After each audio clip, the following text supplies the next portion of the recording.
is Habib. Start that again. Welcome everyone. Thank you for joining us this afternoon.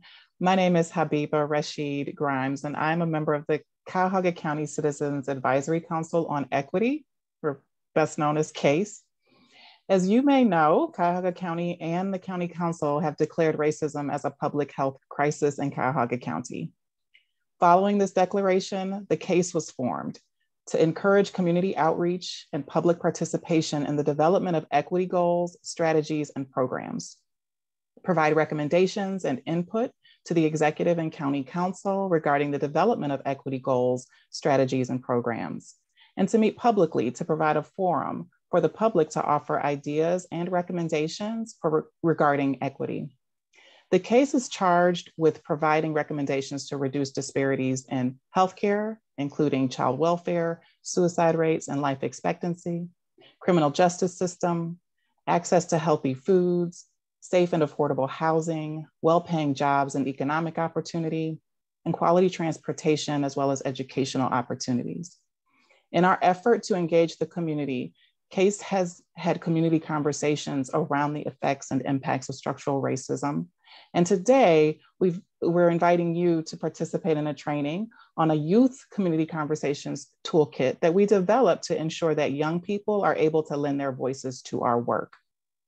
Today's training will give you the information and recommendations you need to use the toolkit with young people effectively, and to also give you an opportunity to ask questions. A bit of advisement on technology. This is set up as a webinar, so you will not have the full functionality of Zoom that you might have become used to over the last several months of using Zoom. But we are intending for this to be as interactive a conversation as possible to allow you again to ask questions and raise insights and observations as we walk through the toolkit today. I want to welcome County Executive Armin Budish, who has joined us today. Thank you for your time. I invite you to say a few words. Thank you, Habiba. Can you hear me? Am I on? All right. And hello, everybody. I just wanted to take a minute today to thank all of you for joining. This training is important. Last October, CACE undertook to learn more about the pervasiveness of systemic racism in our community. And they hosted multiple community conversations, as Habiba mentioned. Residents from all over the county participated. And that provided CACE with the opportunity to listen to and hear their experiences and the impact of structural racism.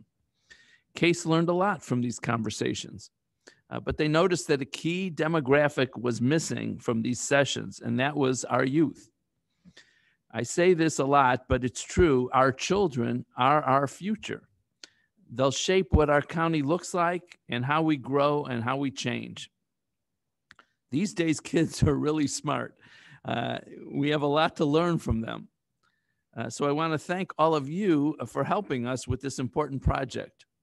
Today, you'll be introduced to CACE's Youth Community Conversations Toolkit, and you'll get a walkthrough of how to utilize this really great resource. I'm hoping through Cheryl's training that you can walk away feeling like you have all the tools that you'll need to help facilitate these incredibly important conversations. I look forward to seeing the results of these dialogues and hope to implement suggestions and ideas that you all come up with to help build a stronger and more equitable Cuyahoga County. So thank you for doing this, and now I'll turn it back to Habiba. Thank you, Executive Budish. So glad to have you with us today. I also just want to recognize and honor that we have other members of the CACE with us today. I see Reverend Kenneth Chalker here, Victor Ruiz, and Levine Ross. So thank you so much. I hope I'm not overlooking anyone. We so appreciate other CACE members being here today. Next, I'll introduce our facilitator for today's training, Cheryl Oates. I will personally say I find her to be a gem in our community. And if you haven't met her, I'm going to share her bio so you know what an expert we have with us today. Cheryl Oates is currently the project director at Cuyahoga County Youth Work Institute, or CCYWI, at Case Western Reserve University. CCYWI is a professional development and capacity building initiative targeted to youth serving organizations, and their staff. Cheryl is a trainer and facilitator with education and experience in professional, personal, and youth development. She sees the potential, resilience, and talents of youth and works to create environments in which they can thrive. In her current role, Cheryl plans and implements professional development offerings for youth-serving organizations. She's a train the trainer for youth program quality initiatives and a program quality assessor. Cheryl earned an MBA and certificate in coaching and for intentional development from the Weatherhead School of Management and a Bachelor of Science in Accounting from Florida A&M University. Please join me in welcoming Cheryl, who will facilitate our conversation today.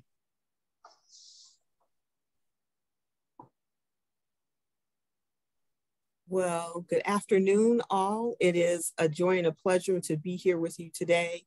And I guess I'll say this first. So calling this a training may be, a misnomer. We're going to have some conversation. For those of you who are currently working with young people, you already have some ideas about how you engage them. We just want to spend some time talking about the toolkit, what's in it, why it's in there, and then maybe some things we might not consider as we think about having these conversations with young people, right? So when we think about having conversations about race, racism, and individuals' experiences, those are difficult conversations for us to have, right? It's difficult to hear what we may hear and to respond accordingly. And so we're going to walk through the toolkit. We're going to show you what's in there. We're going to brainstorm some strategies. And then we'll hear from you for any particular questions you may have around using the toolkit, doing this with a group of young people that you currently work with, and we'll go from there. So let's kind of pull up the toolkit. And while that's happening, Habiba, do you want to talk about, any of the framing on how we get here, how you find it, before we actually jump into the toolkit? Yes. So the CACE has a dedicated webpage to our work, and there's also a dedicated webpage to the toolkit. So you navigate to that webpage through the the Advisory Council on Equity's website, and you can find the toolkit via a link on that site. So our supportive tech folks are navigating us there now. You'll see my face. There's a video there that provides some explanation, and then you'll see explore the toolkit.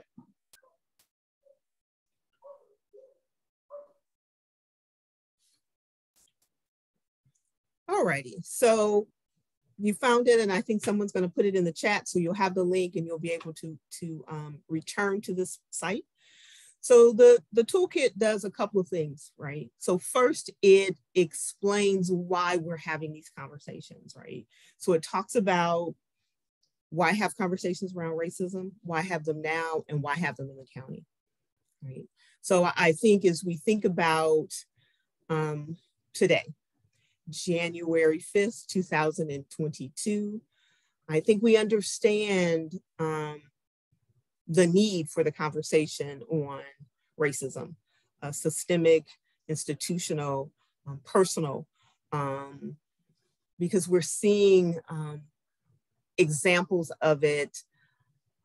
It feels like almost daily.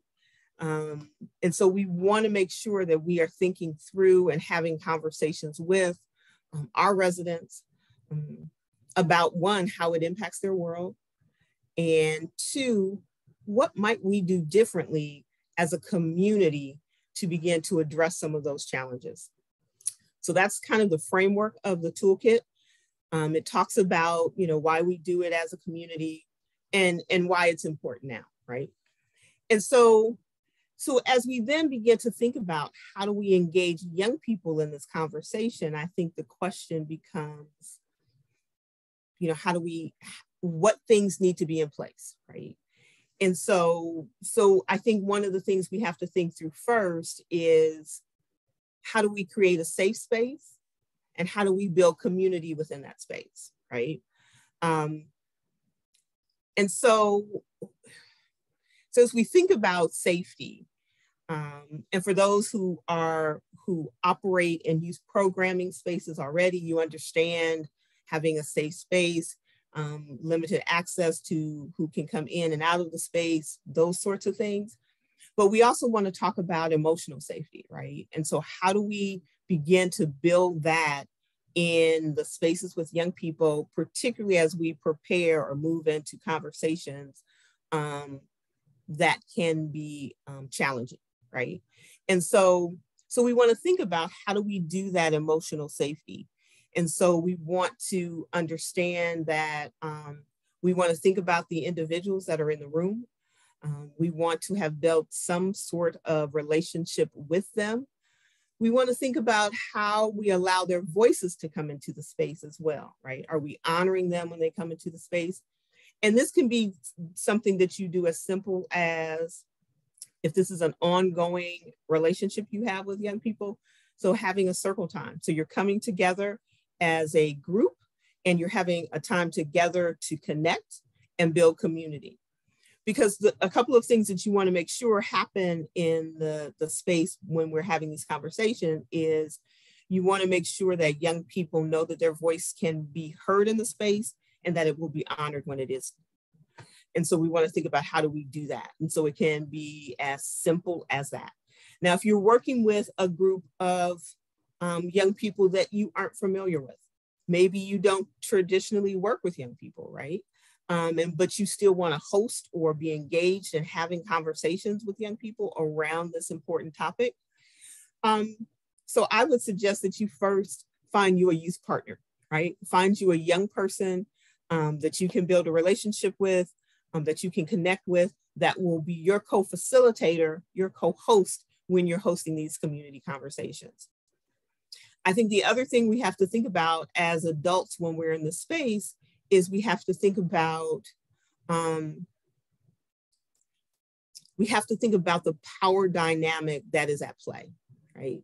So as an adult in a space with young people, I am the de facto authority, right? Whether I run that program, whether I'm a visitor to the program, whether I just came in to facilitate this conversation, right? I am the adult in the space, and there's some power dynamics at play. And so we need to, as adults, one, understand that that's true. Two, then we need to make effort to minimize the impact, right? And so we have to think about how do we do that in a way that ensures that the young people feel safe enough to share what they're thinking and that their words matter, right? And so one way that we can do that is make sure we are included in whatever activities we do. So if you're doing a circle time as a way to greet everyone, you participate in that circle time as well, right? And if you're the person setting the questions, you can determine how deep and how quickly those questions go.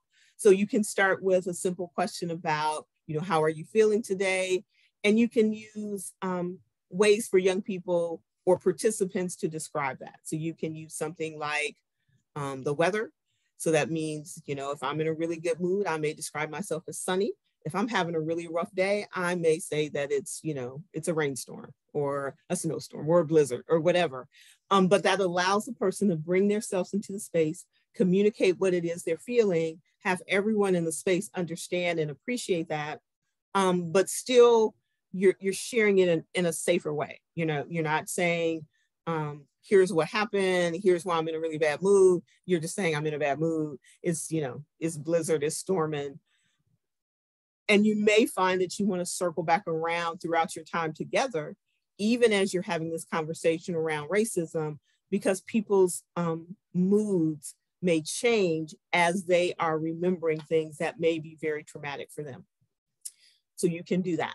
So that's a way that you make sure that your voice is equal in the space with the young people that you're talking with. You participate in however you're bringing, however you're building community in that space, whatever icebreaker. We use that word a lot, and as adults who typically don't work with young people, sometimes we cringe and we make faces like, who wants to do an icebreaker? But it really does break the ice. And it really does begin to set a path for community in the room. And that's really critical particularly when you're talking about something as sensitive as racism. So we want to make sure that we do that. And we will, I will send something to Habiba to figure out if we can put it on the website or send it out to folks, just places where you can find icebreakers if that's not something you normally do, right? Because not everyone does. Like I look for icebreakers regularly, but not everyone does so. And so we'll make sure that we get those resources to you as well. I hope that's okay. I just volunteered you, Habiba, to do so. So that's one way that we can do it. We want to make sure we understand our power dynamic. And so we also then want to understand that when we listen, that we want to listen in a way that honors who's speaking, right? So sometimes young people are in spaces where adults tell them often that, yeah, that's not what you're feeling. Like, yeah, it's not that, right? And so we want to make sure that we honor their experiences and even honor the way they choose to share them with us during this conversation. So we want to think about how we do that, right? The other thing we want to think about as we think about this whole notion of conversation is that there are different elements and reasons why we're engaging in conversation with folks, right? So if like we're seeking information, we may be asking a lot of questions. Or if we just have information to give, right? We might just be telling people things. We want to create a space in this community conversation where multiple ways of interacting and hearing from each other happen in that space. So we want to ask questions. We want to hear individuals' assertion of their truth, right?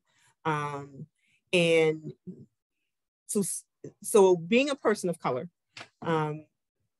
some things that I experience that other people don't, they may be quick to try to decide that it's something else. Like, yeah, it wasn't really that. They didn't really mean that, right? But I think that's the quickest way to shut down a conversation when we're talking about lived experiences. Now, you may not agree with my perception on whatever that situation is, but it doesn't change the fact that I felt what I felt in that moment when it happened to me, right? And so we want to make sure that we honor the individuals that share those kinds of experiences, even when we don't agree with their perception. We can't relate to their feeling. On the flip side of that, right? Being a person of color, if I'm in a group with others who are sharing their experiences of racism, I may want to then, apply my feelings to their experience. That also is not cool, right? We want them to be able to share their truth, for it to stand on its own. It doesn't need to be co-signed by me or anyone else in the room. It just needs to stand as something that they experienced and felt. We also want to make sure we think about, summarizing the information, right? One of the things that we want to do in these community conversations is, one, not only understand if individuals in the county have experienced racism. We want to understand how they experience them, through which systems, what types of interactions. But we also want to move us to a place of a solution, right? I think one of the worst things that could happen, right, is that we just have conversations about racism and we never move to what is something we can do that can positively impact the folks in our community, right? And I think, as we talk about young people being our future, and wanting to ensure that young people become active, engaged citizens, we want to make sure that we're not, we haven't jaded them, right, before they get to that space. So if we have conversations, we don't just want to explore problem after problem. We want them to be engaged in the solution, because then they become engaged in the entire civic process. And so we want to make sure we do that as well. So we want to summarize, like, okay, what are you saying? Talk to me. And so our conversations and questions can be about that as well, clarifying points. But we want to make sure as much as possible that we give them as much freedom in the room. So one of the things that we might encounter, right, are difficult examples, right? And so we want to make sure that we don't allow our discomfort to minimize their safety, right? Because if I'm uncomfortable, I might lean into shutting the conversation down sooner rather than later because I'm uncomfortable. Like, I don't want to hear anymore. It's enough, right? But we want to make sure that we recognize that those two things are different, right? Just because I'm uncomfortable does not mean that it's an unsafe conversation. So if we created safety, the young people are feeling comfortable bringing their voices into the room and they're sharing their experiences. The fact that I'm uncomfortable as the adult in the space does not necessarily mean that it's an unsafe space. And so we want to make sure we understand that. I don't know that we can have significant conversations around racism without folks feeling uncomfortable at some point or another during the conversation, right? And so I think to expect anything else is unrealistic, right? As I think about the experiences I encountered and even encountered as a young person growing up here in Cleveland, because there were some examples I could share. They were difficult experiences. Like at this point, they're part of my lived experiences. I don't have nearly as much emotional energy around them, but they can cause other people to feel uncomfortable. But that's not why they're being told. And so that's the thing we want to remember. When we're asking them to share their experiences, we're not doing it, we're doing it so we can understand too. And we have to be prepared for being uncomfortable if we hear some things that we didn't think had happened, would happen, could happen in that way by this person, by that institution, so we want to make sure that we understand that and we recognize that. Let's see, what else? And I think, so we talked about preparing, we talked about being comfortable in your discomfort. And we want to understand that there is this big pushback around the whole conversation of racism today, right? So there may be some other nuances to the conversation we want to be prepared to deal with. But again, as I said before, I think that the more that we work on coming into the space as this curious participant, right? So if we bring the idea that I'm coming in to learn from everyone else around the circle, then I think it keeps us open even as the situation becomes difficult. And so we want to do that. So, and we want to prepare for sensitive, personal, traumatic, and triggering conversations and examples, right? So think about what you might do if someone else in the room is triggered by something that's said by someone else. Are you prepared to deal with that? What if you're triggered by it, right? And so we want to make sure that we understand that those things are possible, depending on how open the group is. I would say it's probable you're going to hear some things that may have other people triggered by those experiences. And so you want to be able to think through, how are we doing this? And so you can simply make, and this can be part of your group norms at the beginning. And I guess I should have said that at the beginning. You want to establish some group norms for the functioning of the group, right? So being respectful, listening, allowing the others' experiences to be in the room. But if something becomes difficult for you and you need to step away, that's okay that you step away. We ask you to come back when you're ready, right? So we want to give people the permission to do so, the permission not to share if they don't want to as well. And so we want to be prepared for all of those kinds of variances that you have no idea whether they will happen or not, right? But we want to make sure that we think about that, that we've prepared ourselves for it, right? Because sometimes it can be really challenging when you hear them, even if you know that they happen and they're true. It can be a challenging experience, and so you want to think about how you do that, right? I know a young adult who talked about what happens when he gets pulled over, and he talked about how it's different when he's driving his parents' cars that is in his parents' name. He gets pulled over, they run it, they're like, okay, you're fine. He's driving his car in his name. He's pulled over, he's asked to get out of the car, they put him on the curb, so it's a different experience, right? And so we want to be prepared to hear those kinds of things. The first time I heard that story, it broke my heart because I knew the person personally and had never known that this was part of his lived experience. I'm not surprised that it happened, but it was still hurtful to hear. And so we want to prepare ourselves to hear those kinds of things that may hit us a certain way as well. So I think those are some general things. We want to make sure that we're in the toolkit. It talks about, we want to make sure that everyone gets to speak their truth, that we want to respect all individuals in the group, that we want to listen to learn, not to refute. That's a really important one. I want to learn. And so that comes back to that being that curious listener. I want to understand. I'm not trying to justify, rationalize anything. I'm just trying to learn.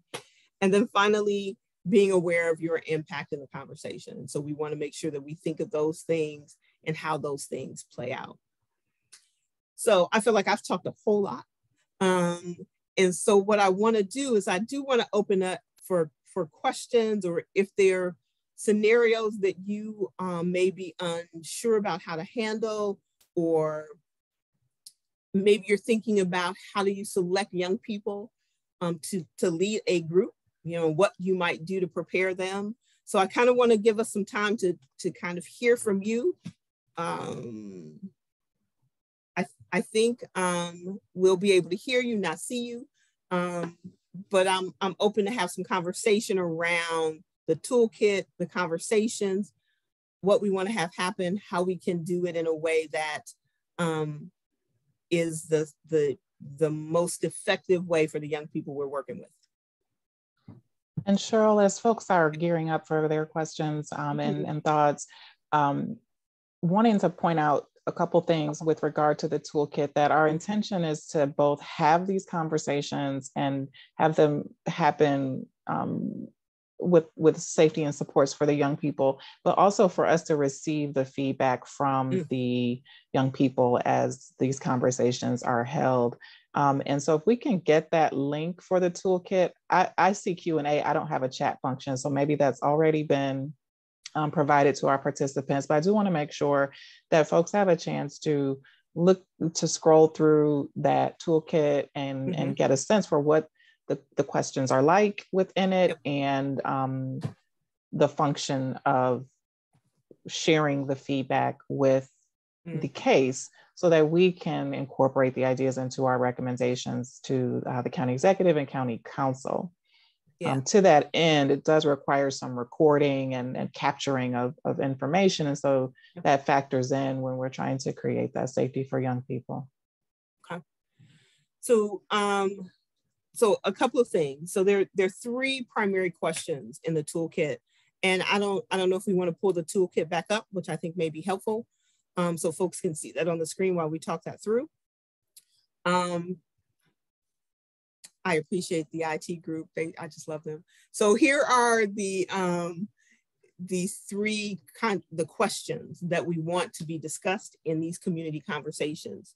One is, as youth of color, how are you impacted by racism? How are you, your family, your friends, your community? For example, how does racism impact or affect your education, jobs, safe housing, the justice system, safe places to relax, hang out, or access to healthy food? So that's question one, right? We want to understand how individuals, families, communities have been impacted by racism. The second question is, what do you think we need to change? For example, are there changes that we can improve in our educational system, in jobs, housing, access to public spaces, food, healthcare, law enforcement? And then the third question is, do you have any specific ways to make positive change, right? Are there things that can happen within the organization, like if these young people are connected with a particular youth serving organization or any other organizations within the county? can they be involved in how we make these changes? So those are the three major questions. How have you been impacted? What do you think needs to change? And what positive change can be made? Okay. And as they're going through these conversations, you want to have someone who's identified as a recorder, someone who will take notes. And in the toolkit, it kind of walks you through how you do that, making sure that they're capturing information, that they're making the most important points made. So it's not necessarily they're writing everything down, but they're kind of getting those big concepts, right? And so if you are the one preparing young people to lead these conversations, you want to think about how you do that, and modeling is a good way to do it. So I could say you could watch something together, take notes on it, then compare. That would be a way to make sure that they're understanding how you do that. And there are some tools that will be available, a template sheet that they can use to kind of capture all that information. At this point, it seems like a lot of these conversations will be virtually. And so we want to think about how do we do that as well. In some ways that could make it an easier way to record, because you can actually record the session, but you want to make sure you have everyone's permission to do so before you do that, because they may be sharing things that are really personal and feel uncomfortable doing so if they know it's being recorded. So you want to talk that through ahead of time. You'll want to set up the meeting. So if it's done virtually, whatever platform you're using, Zoom, Go Meeting, whatever, make sure that that's all set up. If you're meeting in person, and if that happens, how are you doing that, where, what time, that sort of thing. Make sure you have all the tools that you need. So if you're in person, that there are Post-it notes and note cards, flip chart paper, all of those things in a space so the information can be recorded. And then you want to make sure, and I'm gonna hand it back to Habiba so you can talk through how do you want people to submit the information to you once they collect it. Thank you. And it is in those last, someone is scrolling for me. Thank you. The next steps after you've had the conversation, you've captured those really important themes and high points. You want to have the recorder send their notes to equity@cuyahogacounty.us. That will then allow us as an advisory council to collate the information we receive. We don't want to attach names or identities to anything that we receive, but we do want to have these themes and high points and key points captured and analyzed at a future date. So I can share with you that for the community conversations we had a little over a year ago, we were able to gather over 200 responses to the community members who participated, capture their responses, and have those kind of analyzed using some qualitative research strategies so that we as CACE understood what those themes were that emerged from those conversations so that they help to inform our thinking and our conversations and planning around recommendations for county leadership. Thank you. One of the questions in the Q&A is, will this presentation be available? So again, I'll let Habiba or someone respond to that. Yes, with the very competent help of the IT team and communications team at the county. Shout out to you all. You've been really excellent in helping move this work forward. We will make sure that a recording is available to registrants and optimally to the public. We know this is a tremendously challenging time. And yet there is such urgency around engaging our youth and getting their voices in this conversation and having them to inform our work that we wanted to keep this training orientation as scheduled, but we know that there are people who may have wanted to be here who can't be here. And we want to make sure they have access to this information, know how to get to the toolkit, and are able to use it with young people so that we're able to begin to get that feedback.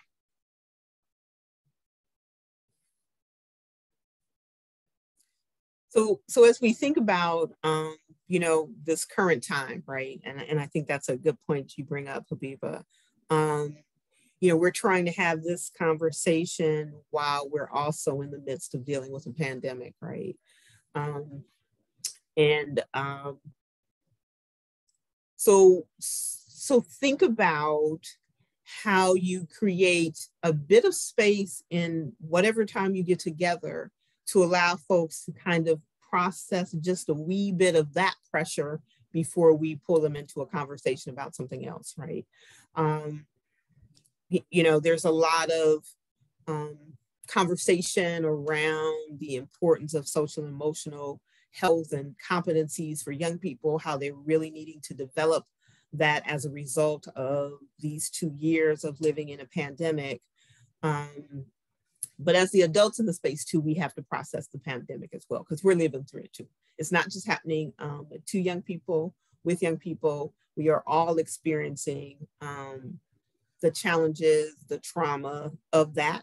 And so you may want to have one of your initial conversations or initial icebreaker questions be around, you know, how are you dealing with the pandemic today? Like, how's it impacting you right now? Or you may do, and there's a group facilitation method called a World Cafe. And so maybe you create a parking lot where folks can park whatever else may be on their minds and on their hearts. They may park it so that they can be fully present in this conversation. You know, they're more than welcome to pick it up on their way out, so to speak, but that may be a way to help people actually transition into this present moment when you're having this conversation. And so that might be another strategy to use to allow folks to kind of put it to the side so they can be present in this conversation. So everything else isn't warring within their minds at the same time. Cheryl, you talked about the climate that we're in, where there are folks who are adversaries to this work. They are not feeling like this is work that should be done, that it makes people uncomfortable and so on. You've talked about the importance of being comfortable with the uncomfortable and leading these conversations with young people.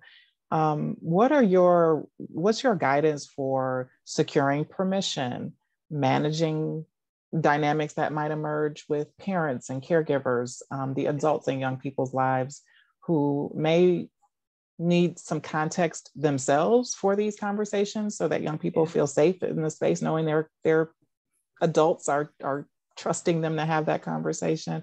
What recommendations do you have?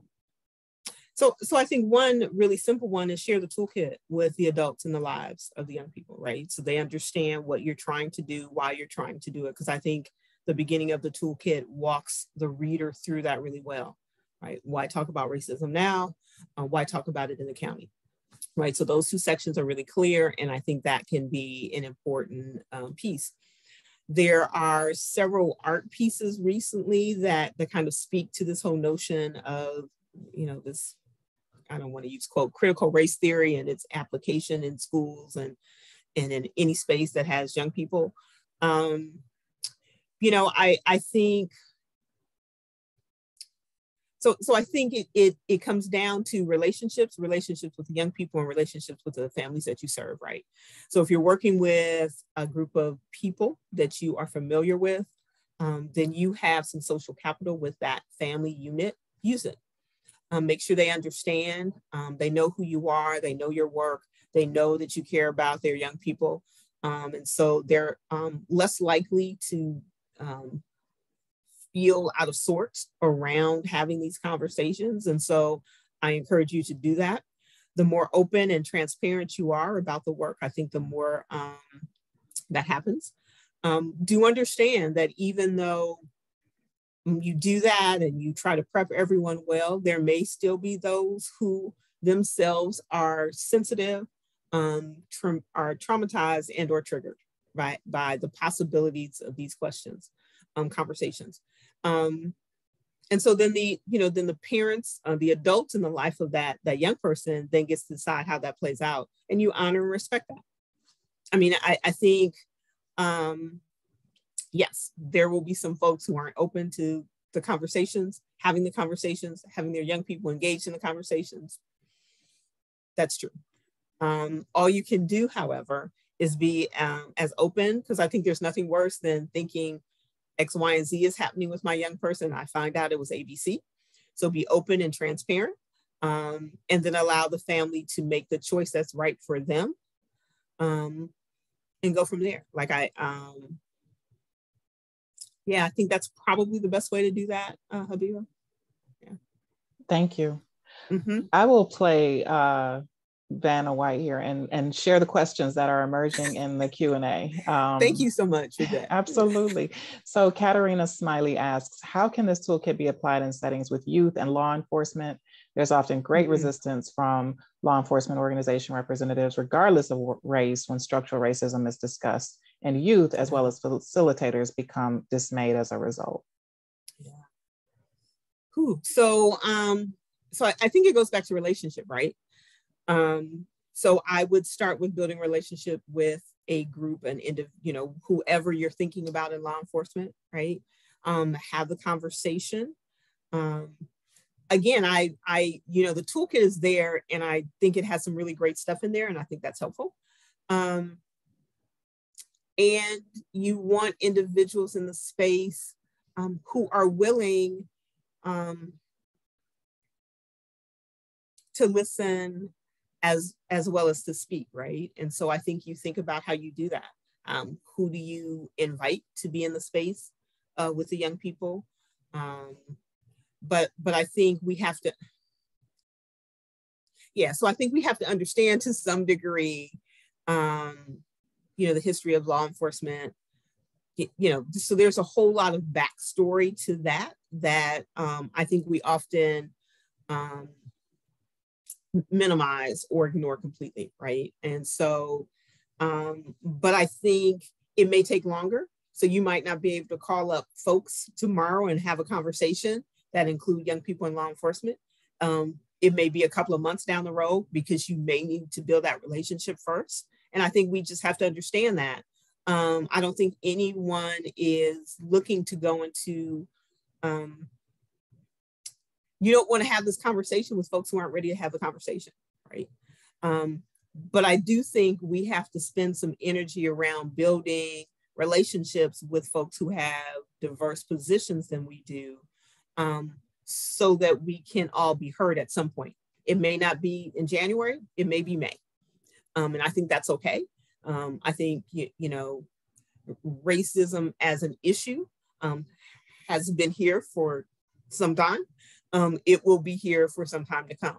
So even though we don't immediately have those conversations, but we put the infrastructure in place to move toward having them, I think that's important. Thank you. So much wisdom in that. And I think this next question maybe contributes to those comments you've just made. And that is, what are some of the places where these methods have been tested? Where can we view the results? And I'll take on just with regard to the use of community conversations toolkits, or the toolkit. We built this on the foundation of the community conversation toolkit that was developed in October for those young people, for the community members, residents that were engaged, who were mostly adults, mostly I'd say middle age and older adults, who voluntarily came forward to have the conversations. And I want to make sure when we share the toolkit, this is a prompt for our county friends, that we also provide access to the adult toolkit, I'll call it that for lack of another term, the community conversations toolkit that is used more broadly.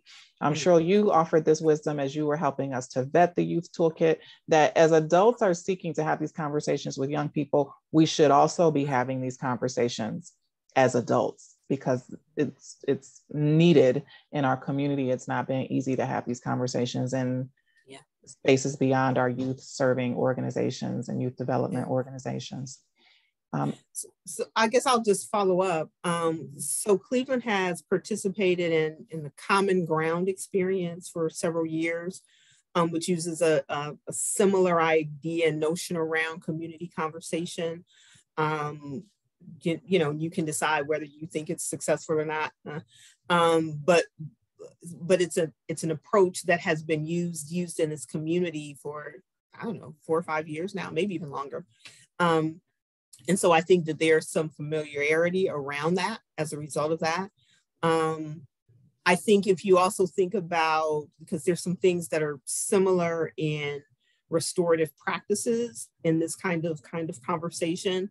And so there's some places, there's school district in San Francisco that has really embedded that into their school climate and culture. And so you can go on their website. It's a San Francisco school district, city school district. And so they have a lot of information about how they use it. I feel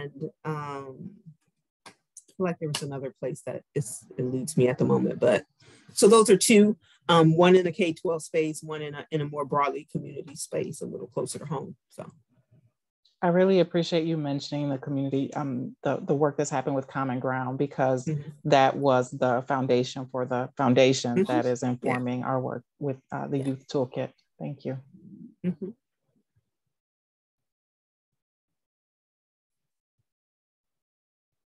All right, I have a question here from my dear friend, Jackie Miller. I have the opportunity to work with middle school students in a CMSD school. I often hear them say, "That's racist," to one another in a way that almost sounds like a joke. Can you speak to the practice of such conversations with this age group to learn about their understanding and experience of racism? So I think, Jackie, I think it goes about just kind of teaching and hearing what they mean when they say it, right? And allowing space for them to talk that through. There is this, there's a school in London that did it with 11 and 12-year-olds. They did a whole, it's like a 3-week program on unconscious bias and how they could, they entitled it, "How Can We End Racism in Our School?" I'm not sure that they got there, but what they were able to do with this group of 24 11 and 12-year-olds, which would be our middle school age, is to expose them, explain to them unconscious bias, oppression, a system of oppression, talked about racism, had them work through that as a large group and smaller affinity groups. And they came together. It's, I want to say it's on Hulu. So and the title of it is "The School That Ended Racism," or wanted to end racism, something similar to that. So it's worth taking a look at what they did and how they did it, because I think they were really intentional about how they introduced the notion of bias, oppression, and racism to that group, and kind of talked it through with them. So that may give you some additional strategies that you may want to do. But I think it starts with having conversation, like, what do you mean? When you say that, what do you mean? Because I think, I think in that age, kind of using words to throw out to each other, slightly out of context is part of what happens developmentally at that age group. That's also an age group that tends to use other words in that same kind of way that aren't accurate or appropriate, right? So I think you start with that conversation and then see where it goes from there. I think middle schoolers can still understand the whole notion of racism and bias and can speak to it when we engage them in a serious conversation. Hopefully that was helpful, Jackie, that kind of gave you some framing. I did a quick Google of the television show. The documentary is The School That Tried to End Racism. Yep. It was in season 1 and on Hulu, as you've said. At this point, everyone, you should have the link to the toolkit in your email. It's been sent to registrants. We couldn't get it into the Q&A section, so You'll have that link there, and we'll make sure that we continue to share, again, with the recording, a link to the toolkit so that the community has access to it.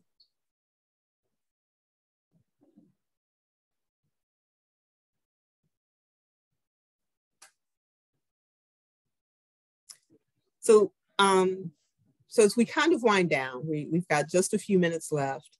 I got one more question. Okay, go ahead. Go ahead. Okay, all righty. I noticed the first question starts with, we know that Black and Brown community members are impacted by racism.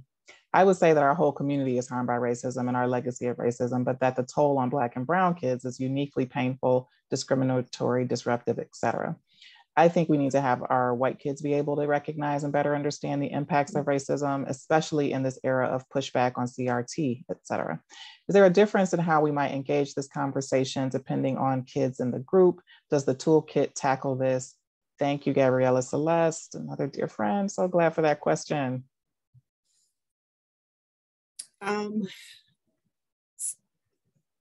So I think the simple answer is no. Like, I think you frame it. You can decide if it makes sense to alter that language a bit. I think you're right that we don't just want to have conversations about racism with people of color. We need to have conversations about racism with the broad general population, if you will. But I do think there's nothing inaccurate in making a statement that says, you know, people of color are impacted by racism. So I do think it hurts everyone. You're right, Celeste, Gabriella, I'm sorry. So I think you can make that decision how you want to alter that language. But I think the reality is that, you know, people of color, marginalized folks, let me say that broader, marginalized folks experience racism, exclusion, oppression in our society, right? And so if you find that you're speaking to a group where, you know, their exclusion may be based on something other than race, I would say you still have this conversation because the intent of this initiative is on equity, right? And so there may be groups of people who also are affected, but I do think, and I don't want to lose sight of the fact that sometimes when we say that, when we have that kind of conversation where, you know, racism impacts everyone, is this really negative thing in our society, or we sometimes then, before we realize it, have moved to minimize the impact that it has on people of color. It becomes more palatable to talk about this way or that way. And I think we just want to be cautious that we don't do that, that we don't minimize the overall intent of this initiative, which is understanding the public health impact of racism on our community. Wow, I think that is a powerful way to bring our time together to a close. Cheryl, thank you so very much. Thank you to the team from the county, the county staff. Thank you for all of your technical support and logistical support. And thank you to my colleagues who are members of the Cuyahoga County Citizens Advisory Council on Equity. Thank you to the participants in a busy time and a challenging time, especially for youth, given what's going on with schools. You chose to show up today to engage with this work, and all who watch this recording, you're choosing to step into this work during what I know is a significantly challenging time. I thank you all for that engagement. Please send those responses. We want to hear from young people. Use the toolkit to guide you in sending those responses in. Thank you all very much. Thank you. Thank you. Cheryl, I see a last question here on how do we help other races of delinquent juveniles with being basis? I'm not sure I understand that question. So, Sarita McMillan, if you want to retype your question, I think it would be great if we could get a response out to you maybe after the event here. I'm not sure I understand that question. okay.